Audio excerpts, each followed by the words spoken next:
You are watching E-Awaaz TV, Voice of Community.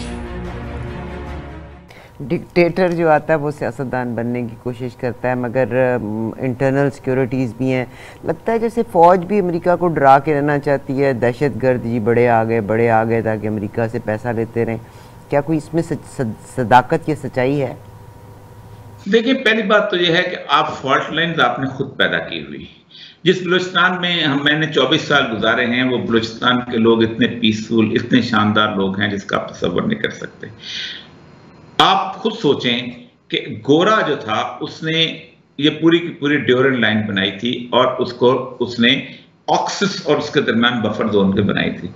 गोरे को पता था कि ये मैं डिवीजन कर गया हूं, कबीला एक तरफ है तो सरदार दूसरी तरफ, सरदार उस तरफ है तो कबीला इस तरफ, पानी का पीने का पानी इस तरफ है तो रहने वाले दूसरी तरफ है, कुआं अगर वो अपना यहां से आके एस्प्रो की गोली खरीदते हैं तो यहां वाले जाके वहां से बकरियां लेके आते थे, क्योंकि एक अननेचुरल सी डिवीजन हुई थी और आज भी है। उस पूरी डिवीजन को हमने खास तौर पे और उसमें लोग आते थे, 6 महीने से लोग आते थे, 6 महीने शिशमाई करते थे, चले जाते थे। एक पीसफुल सूरत हाल चली आ रही थी, मुस्तकिल चली आ रही थी, अनलेस के जहां एक 1974 में आर्मी एक्शन हुआ, जिस वक्त जुल्फकार अली भुट्टो ने जब खैर बख्शमरी की और उनको ताला मैंगल की हुकूमत खत्म की तो लोग चले गए थे और वहां से वो आते थे और आके वो इंडिया के कहने के ऊपर यहाँ पे वो हमले करते थे, लेकिन फिर भी पीसफुल था मामला, उतना नहीं था।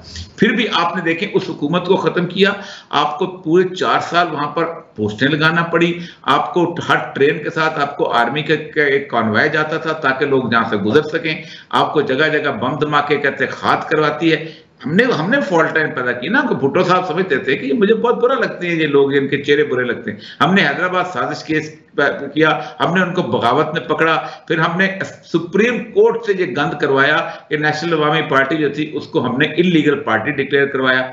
फिर उसके बाद जब हमें होश आया और जब हमने आम माफी का ऐलान किया तो 20 साल तक वहां अमन रहा, चिड़िया भी वहां, पाकिस्तान का सबसे पुरअमन इलाका वही था। अब हमने फिर उसको सिक्योरिटी पैराडाइम में खड़ा कर दिया हुआ है। अब सिक्योरिटी पैराडाइम आप तलकात से ही ठीक होगा ना, जब तक आप अफगानिस्तान के साथ बैठ के अमन के साथ गुफ्तगू नहीं करेंगे, तलकात ठीक। अफगानिस्तान के 6 मुल्क बॉर्डर हैं, ताजिकिस्तान उसके साथ मिलता है, उज्बेकिस्तान उसके साथ मिलता है, ईरान उसके साथ मिलता है, चाइना उसके साथ मिलता है, पाकिस्तान उसके साथ मिलता है। मसला हमारे साथ क्यों है? उज्बेकिस्तान जो है वहां से आके तो वो इतने सारे जो थे, क्या नाम है, ये जो दोस्तम वगैरह और उसके बाद अहमद शाह मसूद जो था उसका तो ठिकाना जो था वो घर में खुद विजिट किया वहां पर, उसको दुशंबे में था, वहां उसको इंडिया ने अस्पताल बना के दिया हुआ था, 2 उसको हेलीकॉप्टर दे। हमारा उनका ताजिकिस्तान के साथ लड़ाई क्यों नहीं? वहां तो उनके साथ अभी इसको इतनी बड़ी नहर निकाल, हमारे साथ क्यों है लड़ाई भाई? मसला सारा ये है कि हमारे यहाँ अमेरिका हमें मजबूर करता है कि नहीं तुमने माने, और यही वजह है कि हम आज तक सिर्फ पहले हम ईस्टर्न बॉर्डर की सूरत हाल पर निबटते थे, आज 2-3 दिन से आप देखें वेस्टर्न बॉर्डर की सूरत हाल खराब हो गई। सर, पाकिस्तान आर्मी के ताल्लुकात अमेरिका के साथ है और अमेरिका को ये पता है कि पाकिस्तान की आर्मी के ताल्लुकात चाइना से भी बहुत अच्छे हैं, मगर चाइना बड़ा विजिलेंट भी है, वो मुस्तकबिल को देखता भी है। तो अगर एज ए स्पाइंग पर्पस के लिए इस्तेमाल किया जाएगा तो what will be the reaction of China towards Pakistan army?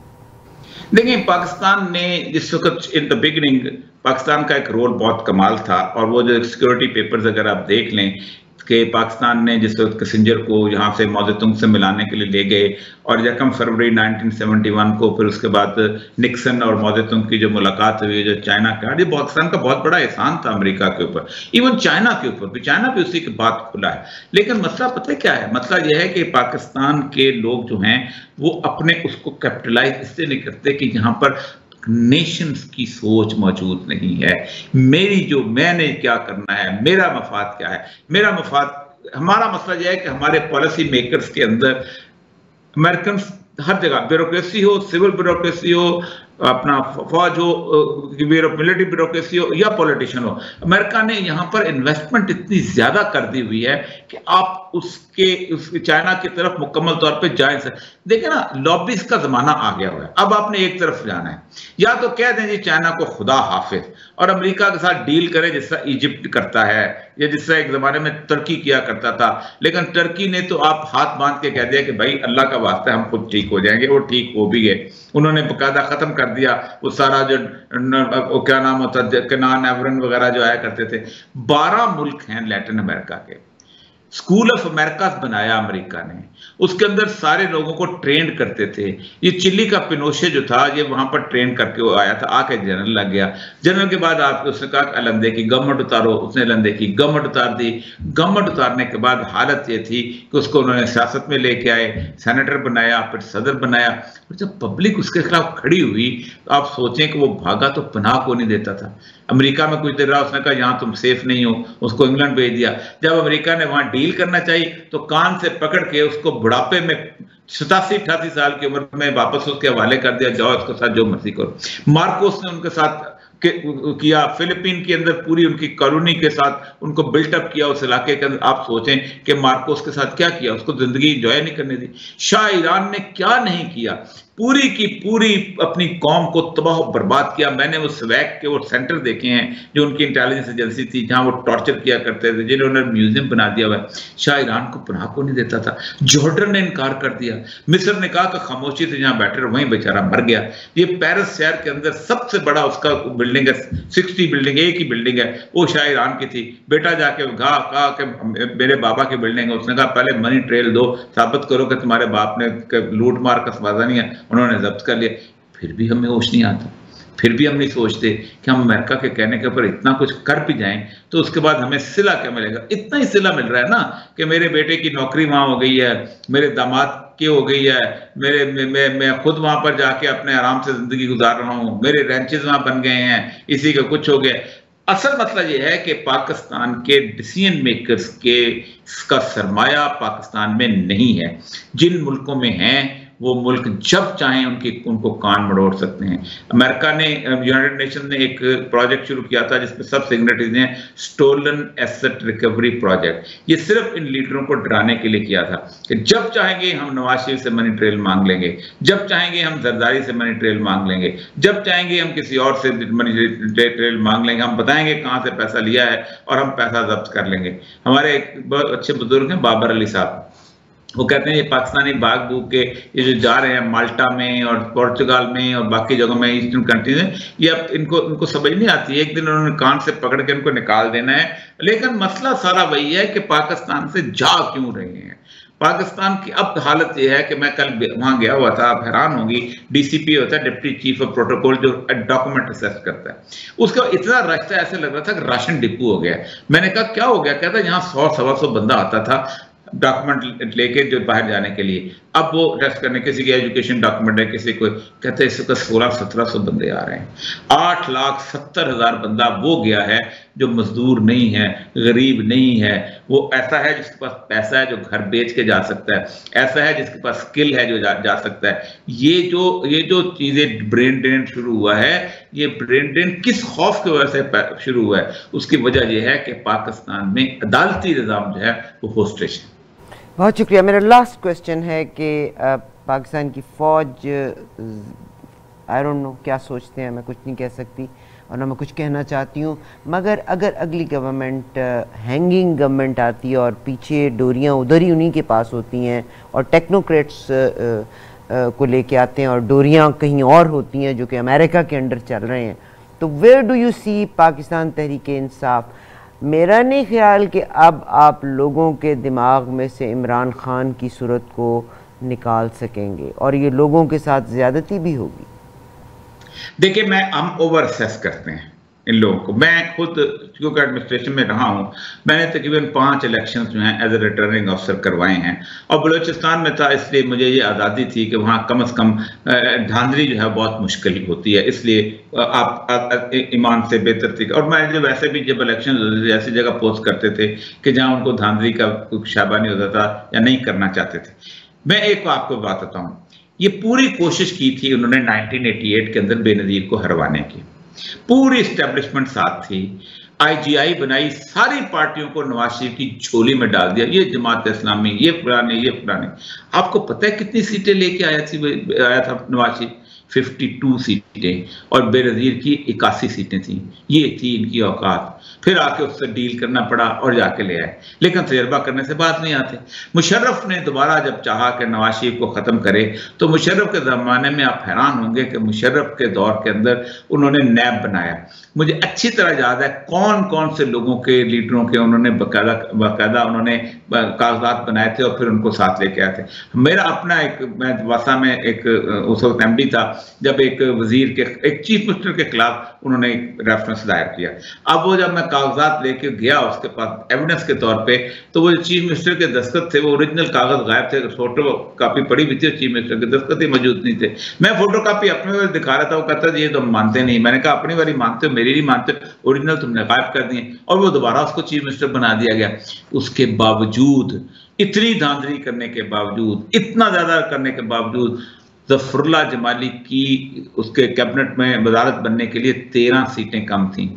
Benazir ने एहसान करते हुए 12 सीटें पैट्रियट की बना के दी थी, फिर भी एक कम थी। अमेरिका को तरले मिलते किए कि स्पाई साहबा के आजम तारक को जेल से निकाल के वोट देते हैं, क्योंकि वो उसने उसमें डाला हुआ था ब्लैक लिस्ट के अंदर, उसको लाके वोट, तब वो गवर्नमेंट बनी। पाकिस्तान के अंदर अगर फेयर एंड फ्री इलेक्शन ना हुए, अगर गलती हुई, तो मैं 77 को जानता हूं।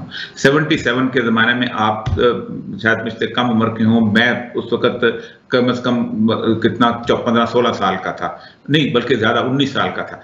उस वक्त आप अंदाज़ा करें कि 11 मार्च को इलेक्शन हुए थे, इन्होंने धांधली की थी, और 13 मार्च को सूबाई असेंबली के इलेक्शन थे। 2% टर्नआउट हुआ था। इतनी फियर लोगों का आ गया था कि पीपल्स पार्टी वाले खुद वोट डालने नहीं गए थे।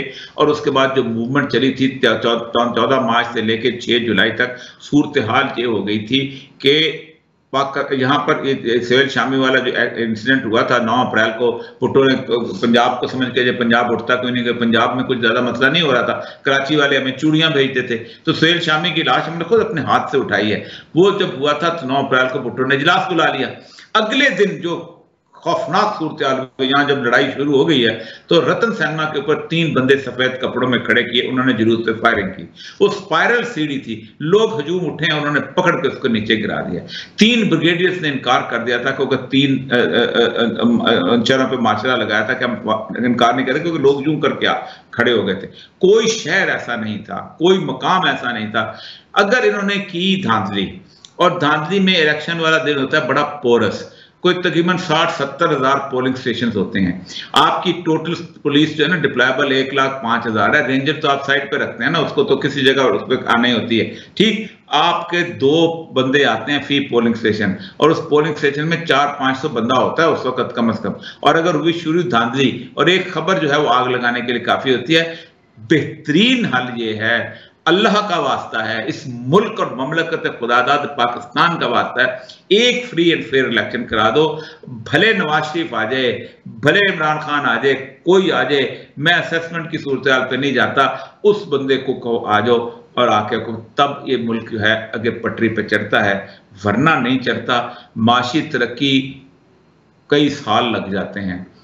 ये सेंदक का प्रोजेक्ट मेरे सामने बना है, और ये सेंदक का प्रोजेक्ट जो है उसके अंदर इस वक्त जो हालत यह है कि उस इस काबिल ही नहीं है वायबल कि हम 1 रुपया भी इसमें कमा सकें।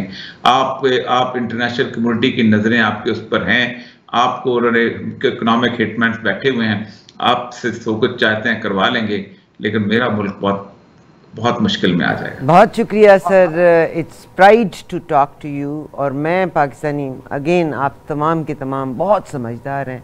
हमने किसी की भी कदर ना की, हमने फातिमा जनाह की कदर ना की, हमने डॉक्टर अब्दुल सलाम की कदर ना की, हमने डॉक्टर कदीर की कदर ना की, और बेशुमार और शख्सियात ऐसी हैं जिनकी हमने कदर ना की।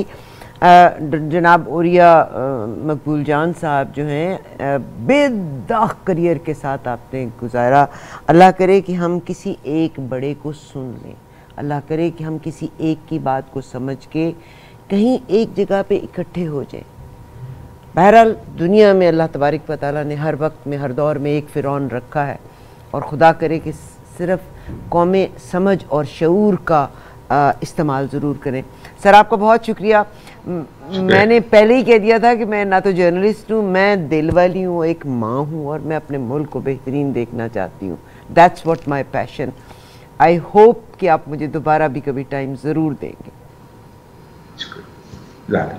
बहुत शुक्रिया, बहुत शुक्रिया। इजाज़त दीजिएगा अगले प्रोग्राम तक। अल्लाह हाफिज़। You are watching E-Awaaz TV, Voice of Community.